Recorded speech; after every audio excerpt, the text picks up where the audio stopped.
Dios les bendiga, amada iglesia. Hoy es un día especial como todos los domingos donde tenemos la oportunidad de escuchar la palabra de Dios, compartir la palabra de Dios, explicar la palabra de Dios, traerla en su contexto y en nuestra oración que haga para lo que es enviada, para salvar, transformar, cambiar vidas. Todo para su gloria. Hoy también celebramos el Día de los Padres, ¿no? Y cuando escuchaba la oración de nuestro pastor Eric, una de las porciones por las cuales él oró, me recordó lo que meditaba en esta mañana, dándole gracias a Dios por aquellos que somos padres, ya sean biológicos, ya sean adoptivos o padres espirituales. Y es que nosotros tenemos un modelo por excelencia de Padre, nuestro Padre Celestial, a quien nosotros poder imitar para aquellos que estamos practicando. No importa si eres un padre que ya lleva muchos años o alguien recién siendo padre, todavía hay mucha sabiduría que podemos encontrar de parte de Dios para que nos guíe en cómo en las diferentes etapas que nosotros nos encontremos le traigamos gloria en ese rol que el Señor nos ha permitido estar. Así que meditemos en su gracia y en su favor hacia nuestras vidas. Me gustaría que asimismo oremos, presentemos. Esta es la palabra de Dios. No es lo que yo comunique, sino es la palabra de Dios la que puede cambiar corazones y que nos haga entender su palabra. Padre, venimos delante de ti, oh Señor, agradecidos porque tú te has comunicado no tan solo en tu creación, sino que te has comunicado de manera precisa, concisa, a través de tu palabra. Y nos las has dado a nosotros, para nosotros poder, por medio de ella, ver quién tú eres y ver quiénes somos nosotros. Padre, pero necesitamos de tu Espíritu Santo, que esa palabra sea iluminada en nuestras vidas para poder entenderla con claridad y para poder responder a ella con el propósito el cual tú nos la has enviado. Oh Señor, por medio de tu palabra, salva hoy. Aquellos que todavía no son salvos, sálvalos, Señor, por medio de la exposición de tu palabra. Oh Padre, permítenos adorarte a través de la palabra que tú nos has comunicado y que nos deleitemos de este regalo tan maravilloso. Gracias, Padre, te lo pedimos en el nombre poderoso de Jesús. Amén. Estamos en la serie de Nehemías. Hoy estamos en Nehemías capítulo 8. Si yo les preguntara a ustedes en el día de hoy, cuando pensamos precisamente en la palabra de Dios, y aquí internamente en su corazón, ¿qué rasgos de la palabra de Dios o características de ella a ustedes le vienen a la mente acerca de ella misma? ¿Qué hace que la convierta tan poderosa? ¿Qué hace que convierta a la palabra de Dios tan útil? Hebreo nos dice que la palabra es viva y eficaz. El Salmo 19, entre ella nos habla de que es perfecta, fiel, recta, pura, limpia, verdadera y justa por completo. Eso es lo que describe la palabra de Dios por sí misma. La vida de la palabra de Dios es ordenada y aplicada al cumplimiento de sus propósitos. Precisamente Isaías dice que Dios mismo decía, mi palabra no volverá a mí vacía, sino que hará para lo que yo la enviare y prosperará aquel al cual yo envíe por medio de mi palabra. En otras palabras, no se desperdicia, cumple su propósito completo. Habla inclusive de que la palabra de Dios es como una semilla. la cual produce mucho fruto y da vida a los creyentes. Crece, madura. Tenemos aquí múltiples imágenes que para nosotros, los que llevamos tal vez algún tiempo en el Evangelio, se nos hace común cuando leemos la palabra de Dios. Ahora, muchas veces cuando decimos voy a leer la Biblia, pensamos que soy yo el que estoy leyendo la Biblia. Pero la Biblia también nos lee a nosotros. Y cuando la leemos y nos lee a nosotros la Biblia, nos muestra a nosotros quiénes somos nosotros. Y nos muestra quién es Dios. Nos explica inclusive de todas estas descripciones los atributos de aquel que comunica su palabra, que es Dios mismo. Y si comunica también Dios mismo a través de su palabra, nuestro Creador demanda una respuesta que produzca cambios. Lo que me lleva precisamente al título de este mensaje: la palabra de Dios transforma. La palabra de Dios transforma. Y es mi oración que hoy usted salga de aquí respondiéndose a las siguientes preguntas. ¿Cuáles son mis anhelos hacia la palabra de Dios? ¿Cómo es que yo respondo a la palabra de Dios? ¿Y cómo yo obedezco a la palabra de Dios? Y estamos hablando en todas las esferas donde se comunica la palabra de Dios, de manera pública, como hoy en el servicio, en la liturgia del domingo, como en los grupos pequeños, y de manera privada. ¿Cómo yo anhelo? ¿Cuáles son mis anhelos hacia la palabra de Dios? ¿Cómo respondo a la palabra de Dios? ¿Y cómo obedezco a la palabra de Dios? Ya llevamos un tiempo hablando sobre Nehemías, 7 capítulos. Y entre los 7 capítulos, por fin se construyeron las murallas. Ya el pueblo comenzó a habitar en ellas. Llevamos un largo tiempo caminando y viendo los retos por los cuales Nehemías y el pueblo se estaban encontrando.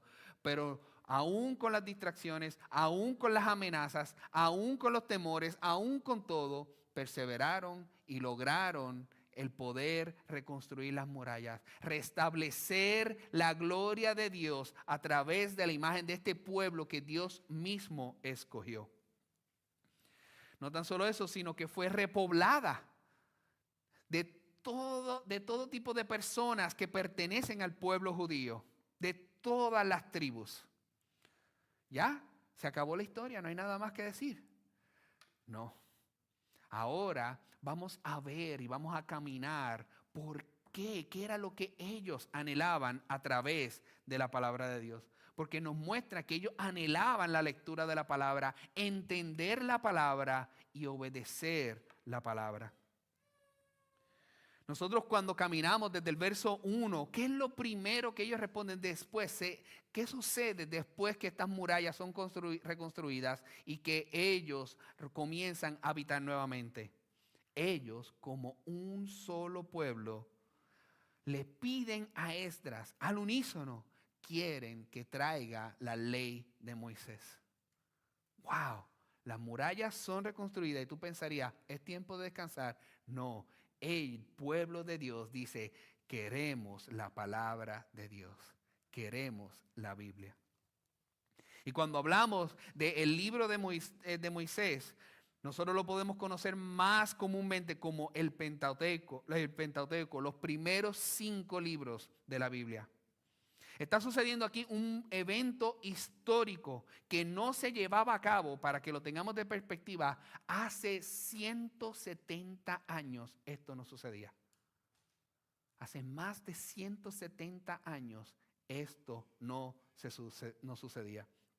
Una reunión pública reflejando lo que el pueblo llevaba esperando por tanto tiempo y anhelando. Y era que se comunicara de manera pública para toda la nación la palabra de Dios. Y desde el primer verso vemos que nos habla que hay un anhelo tan maravilloso por todas estas personas. Nos pone a nosotros en perspectiva. En los servicios de cada domingo, cuando nosotros venimos, ¿qué es lo que más anhelamos cuando nos reunimos? ¿Qué es lo que tú más anhelas cuando vienes el domingo? ¿Es para poder recibir la palabra de Dios? ¿Anhelas escuchar la palabra de Dios? Asimismo, seguido, el pueblo de Israel se reunía como culto y Nehemías hace un énfasis de quiénes eran los que participaron de este evento. ¿Quiénes eran? Hombres, mujeres y todos los que pudieran entender esta enseñanza. En otras palabras, eran hombres, mujeres y había niños que también podían tener la capacidad de poder entender la enseñanza. La mayoría de las observancias estrictas de estas grandes fiestas en Jerusalén, nosotros vemos que Deuteronomio nos explica a nosotros que era solo los hombres la mayoría de las veces los que participaban de ellas. Pero aquí, en este evento histórico, se está reflejando que hombres, mujeres y niños que podían entender la palabra estaban a la expectativa de recibirla. Nos muestra algo también de que los niños, aunque sean pequeños, no los debemos de subestimar, porque ellos también pueden entenderla y pueden recibirla y pueden responder a ella anhelándola. Nehemías prepara la escena en los próximos versículos, los 3 y 4, que dice cuando leyó la palabra de Dios, Esdras la leyó por cuánto tiempo, desde qué hora hasta qué hora, desde el principio de la primera hora del día hasta el mediodía. En otras palabras, leyó por 6 horas. Así que en honor a eso, no sé si habían recibido las notificaciones, hoy voy a estar predicando por 6 horas. ¿Estamos listos? No, a esto fue un evento específico y único por el hecho, no hubo muchos amenes, pero está bien. Fue un evento específico que habían 170 años donde no habían recibido, estaban anhelando y deseando y tuvieron que hacer algo especial para poder recibir y recordar toda la instrucción de Dios. De hecho, muchos rabinos comentan que para ellos poder leer todo el Pentateuco completo, los 5 libros, leyéndolos bien, dándole la entonación adecuada, las pausas necesarias y la comunicación fiel y clara del Pentateuco, a ellos les tomaría alrededor de 12 a 14 horas. Así que se pueden imaginar que él no leyó todo el Pentateuco, pero sí estuvo 6 horas. Y el verso 3 nos hace un énfasis que cómo estaban pendientes este pueblo de Israel. La gente escuchaba atentamente. Estaban puestos sus ojos, puestos sus oídos completamente a la comunicación de la palabra. No querían perderse de nada. No había ninguna distracción para ellos. No la querían. Solo querían la palabra de Dios. Porque sabían que era buena para su alma. ¿Nosotros entendemos eso? ¿Que la palabra de Dios es buena para tu alma? Cuando la leemos, cuando se predica, cuando se enseña, ¿estamos dándole la atención necesaria para que nuestra alma sea edificada? Pero eso no era lo único que el escenario estaba presentando, sino que también habla de un púlpito. Y este púlpito era para que Esdras se viera por encima del pueblo, pero no por Esdras mismo, sino para que la palabra de Dios se demostrara de manera física que estaba por encima de cualquier persona. La ley de Dios estaba por encima de la ley del ser humano. Si algo que tenemos que tener claro es que los judíos, todas las acciones físicas que reflejaban, comunicaban un principio espiritual claro y verdadero. Y el crear ellos un púlpito para que Esdras pudiese leer la palabra de Dios, lo que comunicaba era que esto es lo más importante para la nación. No es tan solo la reconstrucción de los muros. Ahora viene por lo que nosotros nos vamos a regir. Vimos que se remodeló todo físicamente, pero ahora necesitan esa remodelación espiritual para sus vidas. Junto a ellos estaban escribas y sacerdotes, principales de pie junto a Esdras. Y eso mostraba la solemnidad de la lectura. Era un momento donde las personas que se dedicaban a la comunicación con Dios, a la escritura, al continuar copiando estos libros una y otra vez, les mostraba la solemnidad de la misma. Abre el libro, y cuando abre el libro, no es un libro tal vez como nosotros lo estamos viendo ahora, son rollos que tenían que expandirse. Cuando lo leía, se convierte en un entorno bien organizado, pero de una adoración corporativa. Todo un pueblo adorando. De hecho, el verso 5, nosotros vemos, en la Reina Valera nos dice que el pueblo estuvo atento, pero en la traducción original hablaba de que el pueblo se puso de pie en reverencia a la palabra de Dios. Tenemos que entender claro, este texto muchas veces queremos convertirlo como si fuese algo prescriptivo, como si fuese una instrucción, cuando lo que en realidad el texto comunica es una descripción de cómo el pueblo reaccionó al ver la palabra de Dios leída públicamente.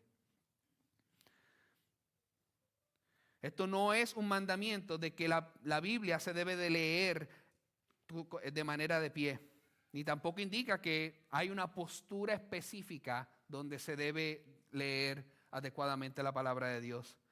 Porque Jeremías 36 también nos habla a nosotros del escriba Baruch, que cuando le piden a él que leyera la palabra de Dios, le piden que se sentara, y él se sentó y leyó la palabra de Dios.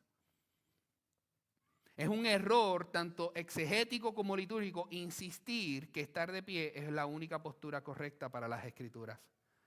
Tú puedes ponerte de pie y estar deshonrando a Dios al no escuchar con atención y poner tu corazón donde debe de estar ante la palabra de Dios. El punto no está en la acción. Párate, siéntate, de ninguna manera. No está sujeto a una acción externa. El punto es que nosotros debemos de reconocer la importancia de este libro, la Biblia, y nosotros actuar en consecuencia, escuchando con mucha atención, porque en Él, de Él emana vida y hay cambio. Esta reverencia y adoración que ellos comunican que se comunica, no es hacia la Biblia, sino hacia Dios mismo. Y lo vemos en el verso 6. No es una reverencia al libro, sino a Dios mismo. No es amando la Biblia, sino amando al Dios que la revela. Amamos la Biblia porque nos revela a Dios. Eso es lo que hace nuestra preciosa palabra que nosotros tenemos ahora impresa o de manera digital. Nos da a conocer nuestro Creador y nuestro Salvador. Nosotros no adoramos la Biblia, sino adoramos al Dios de quien nos habla la Biblia. Nos deja claro que esta reverencia que el pueblo tenía no se debía a que se consideran objetos de adoración, sino que era la misma palabra de Dios y que se merecía toda la alabanza y la adoración. Cuando se abre, Esdras comunica con una alabanza diciendo: Jehová el gran Dios, bendito tú eres. Y en respuesta inmediata, ¿cómo responde el pueblo? Amén y amén. Ustedes se pueden imaginar miles de personas delante de Esdras. Pueden imaginarse la película donde un líder se levanta y hay miles de personas reunidas y todas están respondiendo al unísono, diciendo amén y amén, una adoración unificada, una alabanza. No tan solo fue una alabanza, había hablado de que el pueblo judío tenía de costumbre hacer acciones, tomar acciones físicas que comunicaban una verdad espiritual. ¿Qué hicieron? Levantaron las manos. Una señal de adoración y mostrando su necesidad, abriendo su mano. Te necesitamos, Señor. El amén y amén, afirmando así su sumisión y la autoridad de las Escrituras, que es Dios mismo hablando. Pero algo que conmueve mi corazón era que también se postraron en tierra. Un sentimiento de humildad y una sumisión completa al dador de la vida.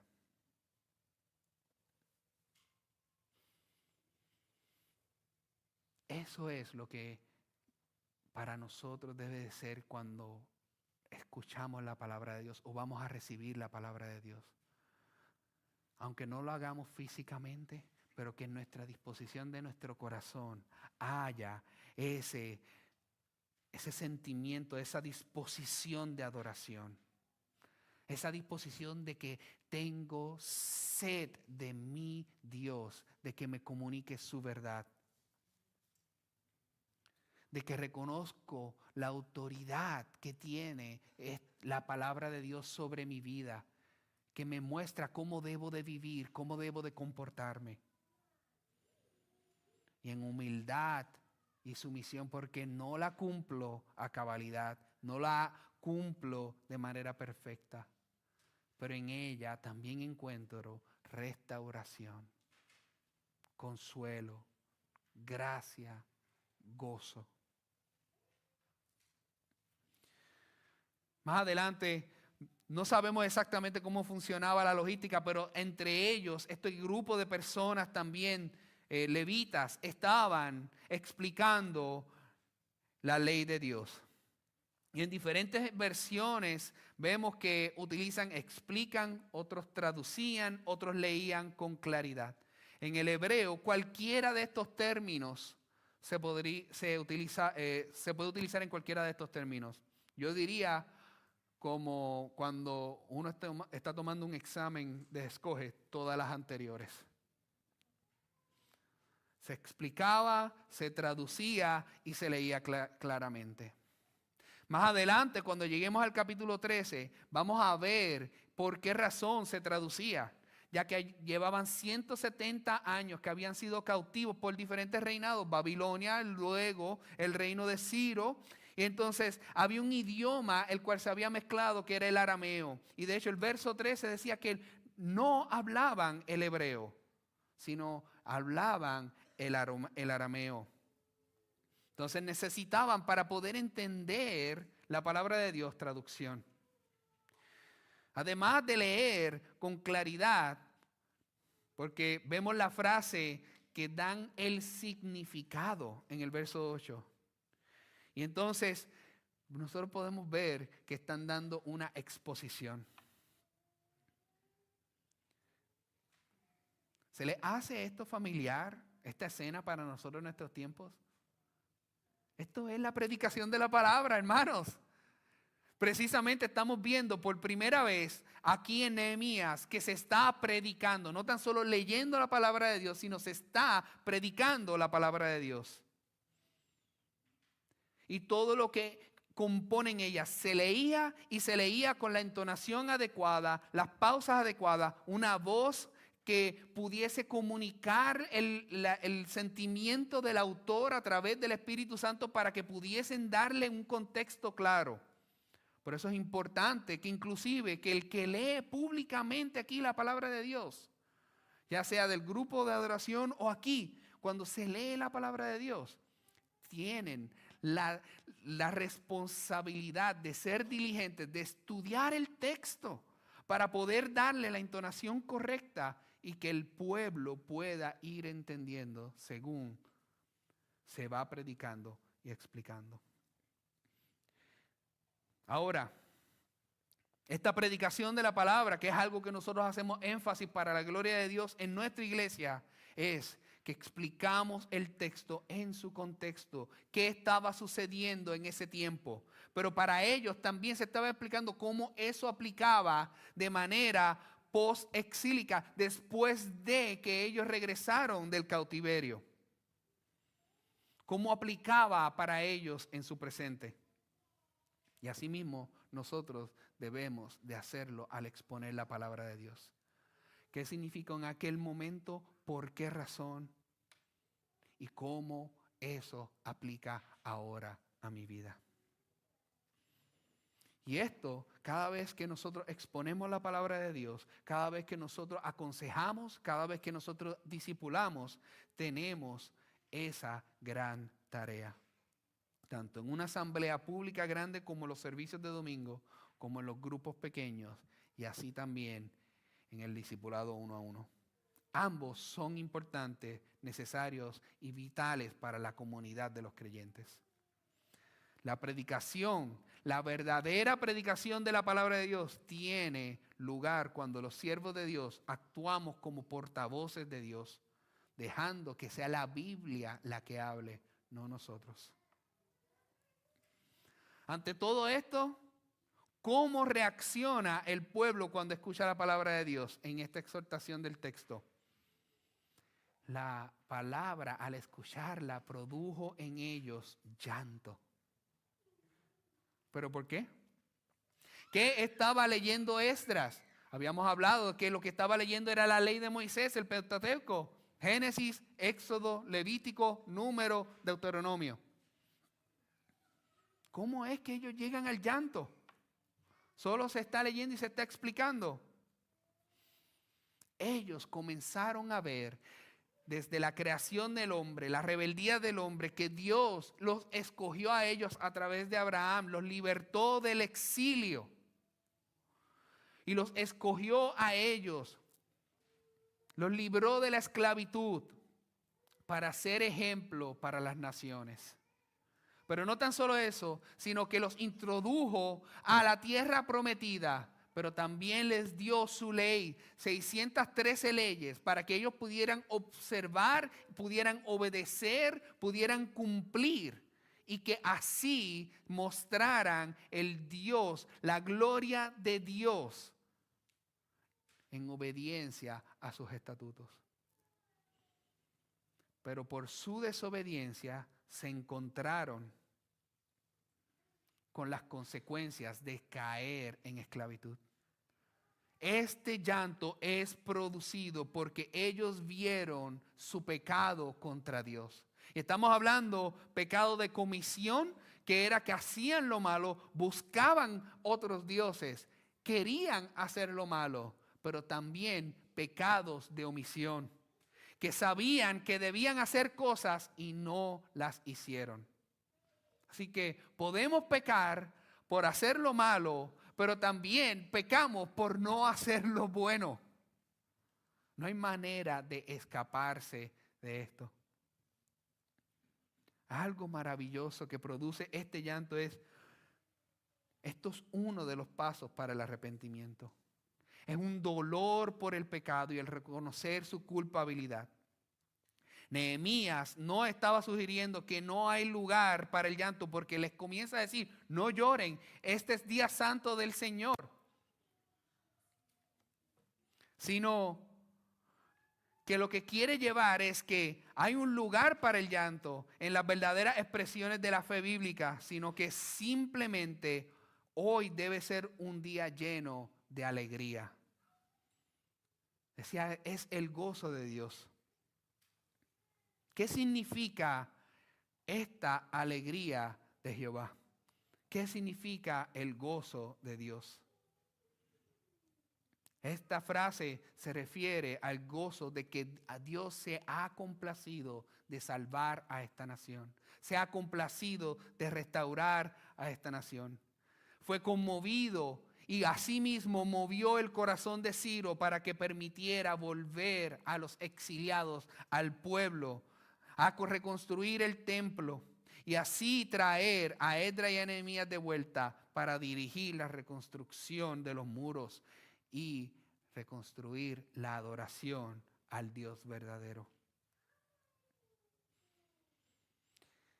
También este gozo y esta alegría es que Dios se ha deleitado en devolverlos. ¿Cuál es esa fortaleza? La alegría de que Dios los salvó, los restauró y los continúa protegiendo. ¿Quién podría ser más feliz y más gozoso que Dios mismo? Al día de hoy, inclusive cada alma que viene a Cristo, la palabra nos habla que hay una celebración en los cielos por los ángeles, celebrando que un alma más ha sido añadida al reino de los cielos, ha sido restaurada por la obra de Cristo para la gloria de Dios. Ese es el gozo de Dios, que la restauración de alguien glorifica y exalta el nombre de Dios mismo. La palabra les ha hecho sentir la culpa de su pecado y ahora están llorando. Y sí, son pecadores, pero miren lo que Dios ha hecho en sus vidas. Están en la tierra con el templo y las murallas reconstruidas. Una de las acciones más emocionantes que yo puedo ver e inesperadas de nuestro Señor Jesucristo es que a punto de ser traicionado y crucificado, Cristo estaba ocupado por nuestro gozo. Precisamente es su última oración ante el Padre. Sí, hermano, Cristo considera y se ocupa por nuestro gozo a través de su obra.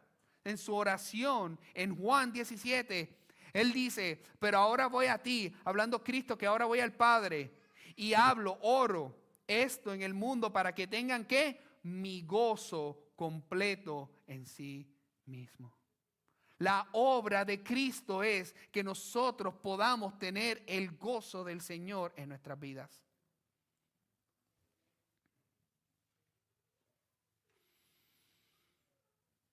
Y es cierto, la palabra de Dios nos debe a nosotros convencer a nosotros a través del Espíritu Santo de pecado, de justicia y de juicio.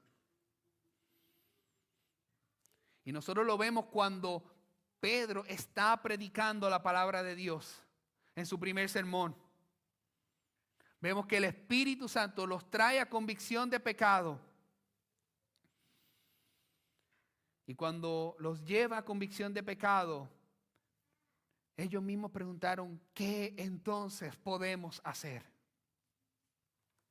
¿Y cuál es la respuesta de Pedro, dirigido por el Espíritu Santo? Arrepiéntense y bautícense. La mayoría de los movimientos de avivamiento es cuando se comunica la palabra y se entiende a tal nivel donde reconocen su pecado y llevan al arrepentimiento y hay cambios en sus vidas drásticos. El arrepentimiento implica alejarse del pecado y volverse hacia Dios. Los oyentes de Pedro en ese día de Pentecostés estaban con el corazón destrozado. Y así es como el pueblo de Israel se sentía al escuchar la ley de Moisés. Sus corazones estaban destrozados. Pero con corazones destrozados, aún así hay una comunicación de esperanza. Vemos las malas noticias para nosotros poder apreciar las buenas noticias de salvación, que es el Evangelio de Cristo. Es lo que precisamente comunicamos cada vez en cada sermón. Si todavía cuando escuchas la palabra de Dios, tú no has respondido con el dolor, con el llanto, has visto que te has rebelado contra Dios, ora, suplíquele a Dios que te muestre ese dolor de que te has rebelado contra Él, para que puedas arrepentirte y que a esa misma manera encuentres gozo y deleite en la obra de Cristo, tu Salvador. Ven, entra en el gozo del Señor. Y si todavía no lo entiendes, no te quedes sin responder. Ven, busca a alguien que se siente a explicártelo. Estamos hablando de que la decisión es ahora, aquí, mientras estamos en vida. Ven a Cristo. Busca entender su palabra. Y es nuestra oración que puedas encontrar el verdadero gozo. Esta exhortación de que vengan y gócense es una invitación a que, dice el verso 12, coman, beban, envíen porciones, compartan todas estas cosas.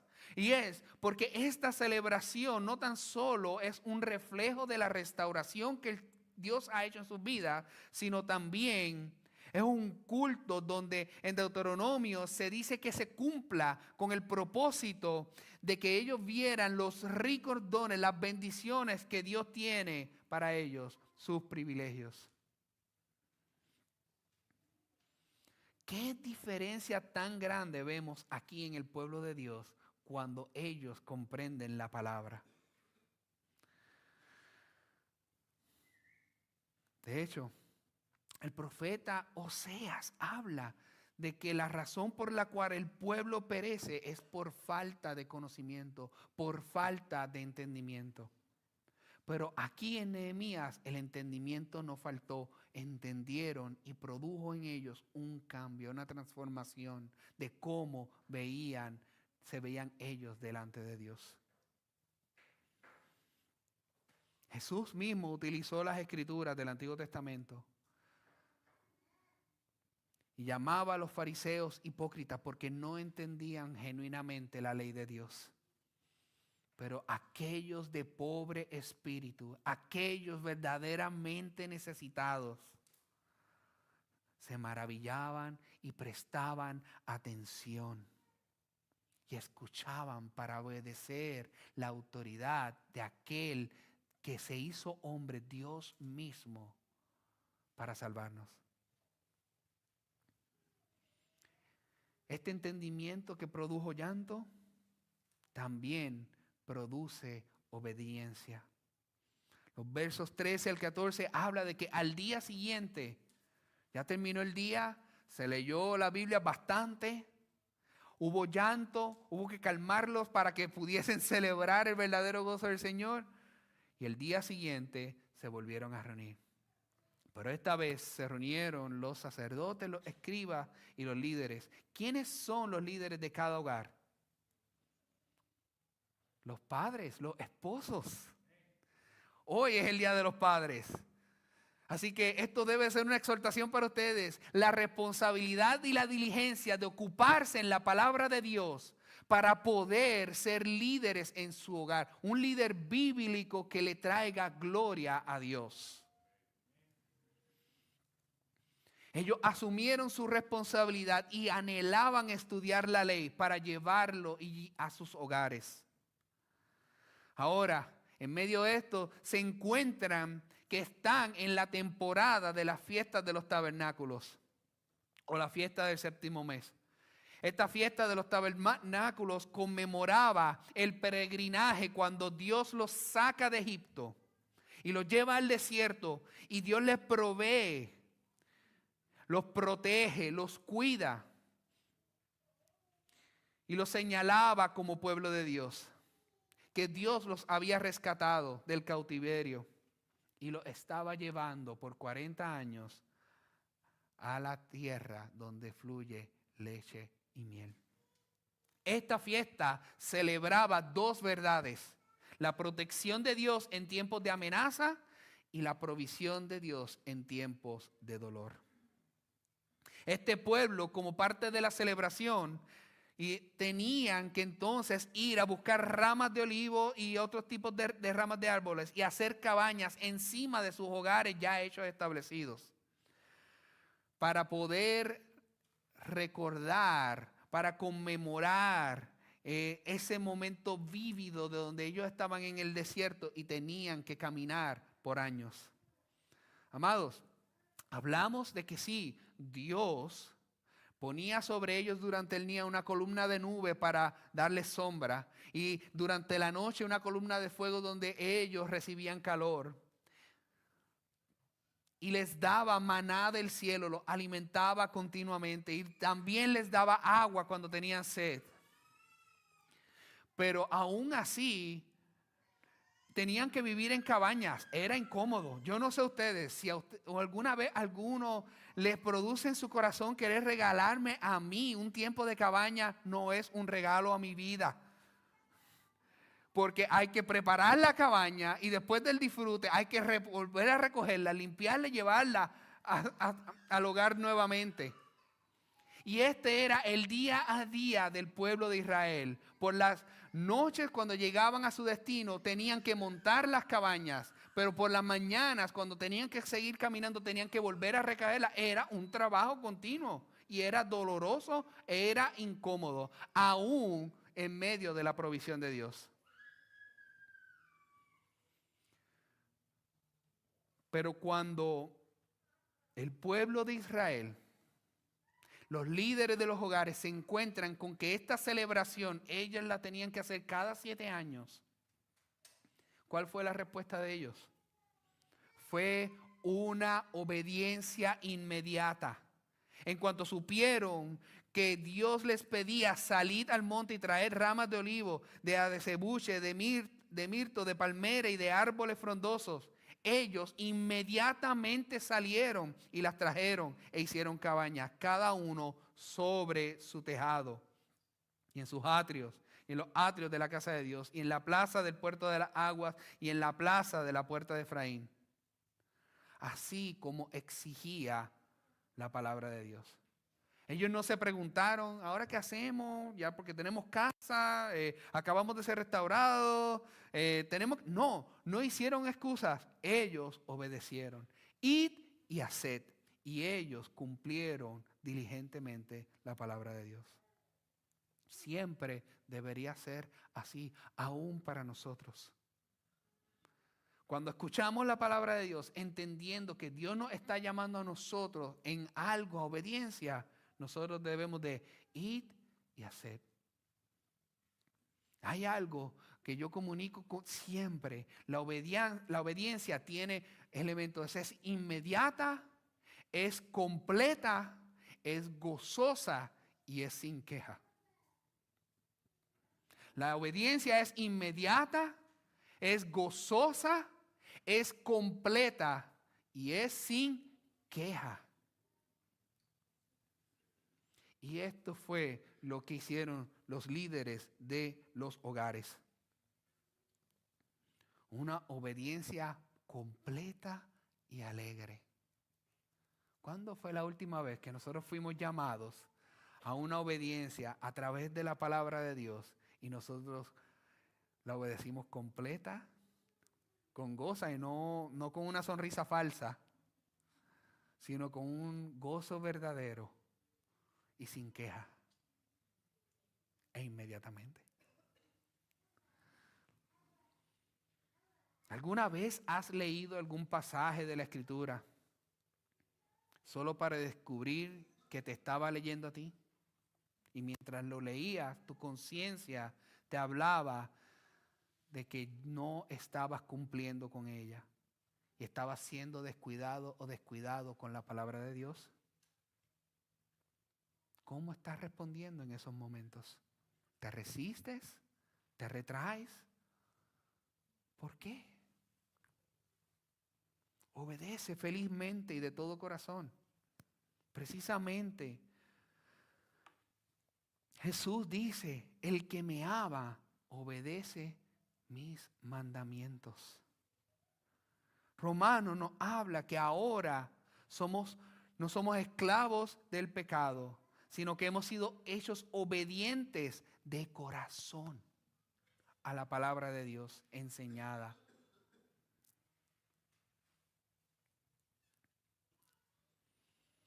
Recuerda a Santiago cuando dice, así que cualquiera que sabe lo que debe hacer y no lo hace, para él es pecado.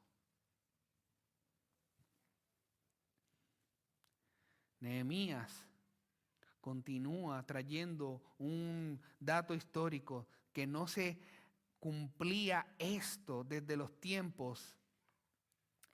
No se cumplía esto desde los tiempos de Josué, hijo de Nun.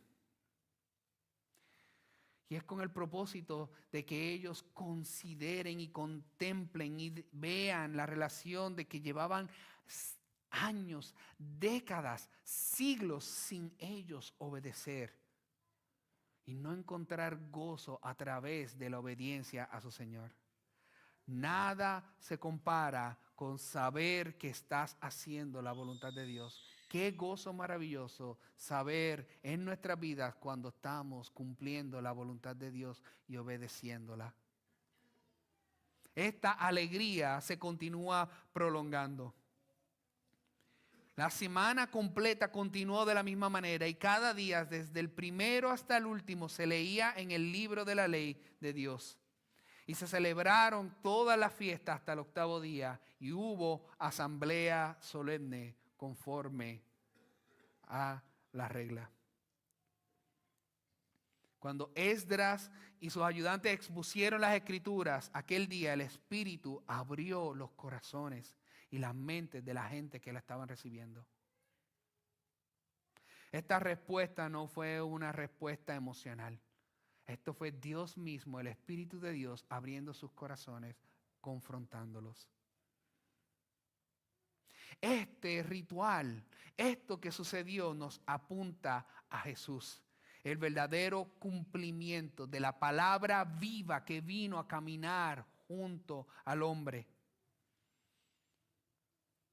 No tan solo eso, sino que Cristo es nuestra fiesta de tabernáculo porque nos muestra que Cristo es quien nos libertó a nosotros de la muerte, de la esclavitud de la muerte. Haciéndonos a nosotros aquí nómadas donde no tenemos terreno, vivimos en este mundo, pero no somos de este mundo.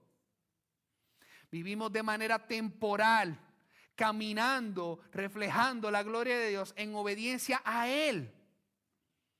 Dejándonos a nosotros el modelo perfecto. Y cuando muere y resucita, nos deja a nosotros el Consolador, a quien nos apunta a Cristo, el Espíritu Santo, a través de quien nos da conocimiento en su palabra, para que demos fruto de que estamos unidos a Cristo, de que Cristo es nuestra fuente de todo. ¿Cómo continúa? Lo veremos en el próximo capítulo.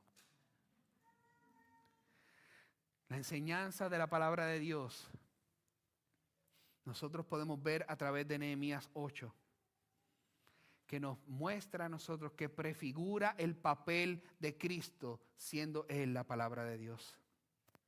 Nos muestra el papel del Evangelio, que nos vemos las malas noticias para nuestras vidas, pero también nos muestra las buenas noticias de la gracia y la misericordia de Dios hacia nosotros. Pero también nos muestra que Dios mismo, su palabra, está para llevarnos a nosotros al gozo completo en Él. Esos actos poderosos se celebran en momentos donde nosotros podemos recordar a Dios como su pueblo, para que por ellos, por esa palabra, nosotros lo amemos a Él, lo obedezcamos. Tengamos el gozo del Señor en nuestras vidas, creamos completamente en su palabra, la obedezcamos fielmente y transforme para su gloria. ¿Serás tú uno de los que recibe la palabra de Dios hoy y siente gozo? ¿Encuentras fortaleza en Él cuando escuchas su palabra?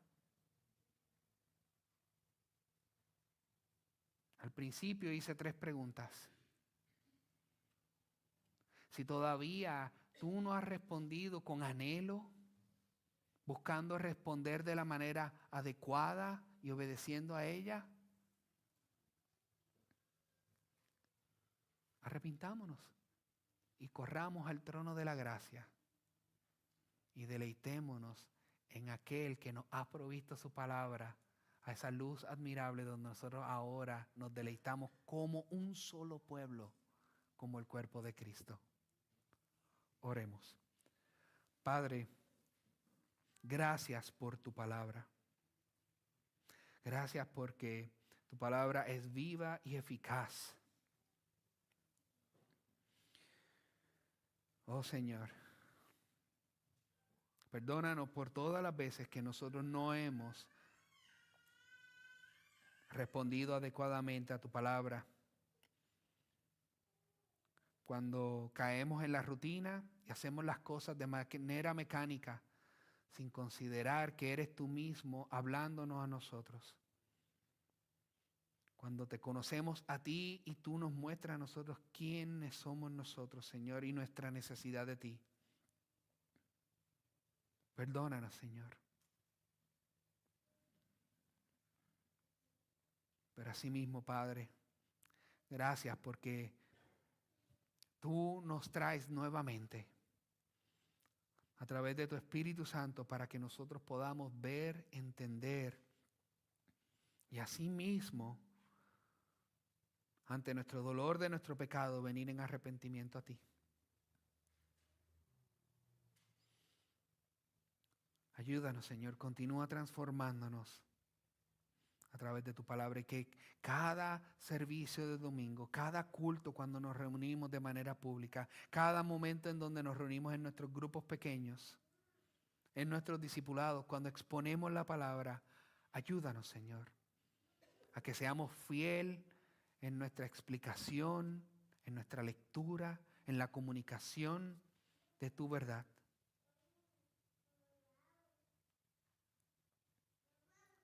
Y que podamos ver fruto en nuestras vidas. Presérvanos, Señor, así como preservaste al pueblo de Israel, como tu pueblo. Presérvanos, Padre. Todo esto te lo pedimos en el nombre poderoso de Jesús. Amén. Amén. Por providencia del Señor, este sermón cayó específicamente en nuestro tercer domingo del mes, donde nosotros celebramos la Santa Cena. Me gustaría que asimismo, como Dios en su palabra le mostró al pueblo de Israel las ordenanzas de lo que debían de ellos de celebrar y de cumplir con el propósito de recordar y conmemorar, nosotros como creyentes, bajo el nuevo pacto, Cristo mismo nos dio una ordenanza de nosotros conmemorar. Y esa es este momento donde compartimos los elementos juntos con el propósito de conmemorar el sacrificio de Cristo, que Él murió por nuestros pecados, sufrió el castigo que nosotros nos merecíamos. Pero asimismo derramó su sangre y a través de su sangre, por nuestro arrepentimiento y nuestra confianza en Él, nosotros somos limpiados, somos lavados y somos hechos nueva criatura. ¿Acaso eso no es algo digno de nosotros conmemorar? Yo sé, les dije anteriormente, no nos paremos y nos sentemos solo por de manera mecánica, pero vamos a ponernos de pie ahora meditando con una disposición correcta en nuestro corazón de que queremos adorar a nuestro Dios a través de los elementos. Y asimismo, les pedimos, ¿quiénes pueden participar de esto? Son aquellos que han confesado que han reconocido su pecado delante de Dios, han confesado su necesidad de Cristo y han confiado en la obra redentora de Cristo. Y asimismo también, en respuesta a esa confesión, de manera pública en su iglesia, han decidido bautizarse por inmersión. Si todavía tú no has podido compartir esto con nosotros porque no te has bautizado, no te has arrepentido de tu pecado, te invito a que te arrepientas, vengas a Cristo para que puedas participar juntamente con nosotros. Qué deleite maravilloso es este. Tal vez no somos miles de personas como vimos en Nehemías 8, pero quiero que miren a su alrededor todas las personas que estamos celebrando este momento juntos ahora. Miren a su alrededor y sonrían. Díganle, wow, qué maravilloso es poder celebrar esto juntamente contigo como un solo cuerpo. Gocémonos porque esto nosotros lo podemos hacer gracias a la obra de Cristo. Ahora, en 1 Corintios, Pablo exhorta a que no tomemos estos elementos de manera indigna. Que si hay algo en nosotros donde hay falta de perdón, donde todavía estoy en contienda con un hermano o una hermana o con alguien, que primero vayamos y nos reconciliemos con esa persona. Y esto no es para decirle, no tomes la Santa Cena, porque no has hecho eso. Pero si no lo has hecho, vamos a cerrar nuestros ojos ahora y tomar un tiempo de silencio para que nosotros le pidamos a nuestro Señor perdón y nos comprometamos a ser obedientes a su palabra, a perdonar, a reconciliarnos, a tolerarnos, a ser pacientes los unos con los otros. Oremos.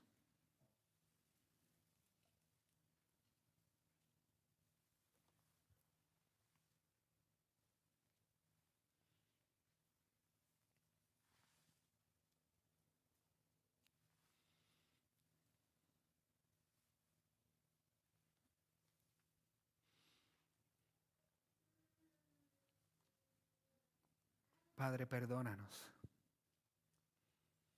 Perdónanos cuando nuestro orgullo va por encima de tu palabra que nos llama a ser humildes. Perdónanos cuando actuamos en ira, Señor, y pecamos contra nuestros hermanos, nuestras esposas, nuestros esposos, nuestros hijos. Oh Señor, perdónanos, Padre. Llévanos a este arrepentimiento donde produzca en nosotros obediencia a ti para tomar de este momento, estos elementos que conmemoramos el sacrificio de Cristo, tomarlos dignamente, Señor, para tu gloria y para tu honra. Oh Señor, te queremos exaltar porque gracias a esto tú nos perdonaste a nosotros este sacrificio. Y queremos deleitarnos de manera íntegra y de manera digna que te exalte y te glorifique a ti. Gracias, Padre. Todo esto te lo pedimos en el nombre de Jesús. Asimismo, Lucas recolecta los eventos cuando Jesús estaba con sus discípulos y les comparte el pan. Y asimismo dice Jesús, dio gracias, lo partió y lo dio y dice, este es mi cuerpo que por vosotros es dado. Haced esto en memoria de mí. Comamos el pan.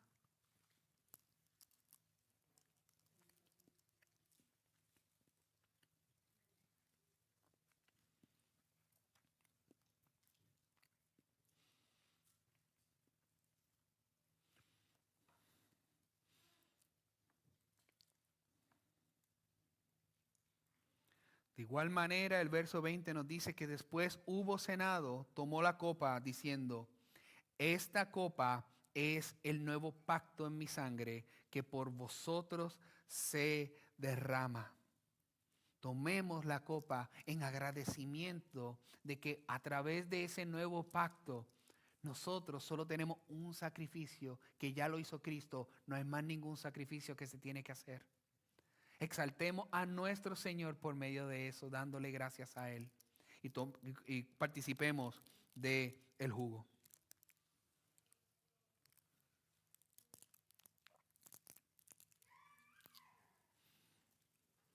Padre, gracias, Señor. Gracias porque tu bendita sangre, por medio de tu bendita sangre, nosotros somos limpiados, somos lavados y somos hechos nuevas criaturas. Y a través de este nuevo pacto, es un pacto eterno, que aquel que se arrepiente y viene a ti en arrepentimiento, confiando en la obra de Cristo, tú nos salvas y nos preservas hasta el último día, hasta que Cristo regrese, para poder estar juntamente contigo por toda la eternidad, adorándote a ti. Gracias, Señor, por esta obra que a la misma vez tan dolorosa produjo en nosotros este favor y esta gracia que nosotros no nos merecíamos. Queremos exaltarte a ti, Señor, que nos has unido y nos has injertado a este cuerpo como uno solo. Queremos traerte gloria cada vez que nosotros conmemoramos este momento. Padre, ayúdanos a recordarlo siempre, no de manera mecánica o una rutina, sino una adoración genuina, una celebración genuina para tu gloria. Gracias, Señor. Todo esto te lo pedimos en el nombre poderoso de Jesús. Amén. Amén.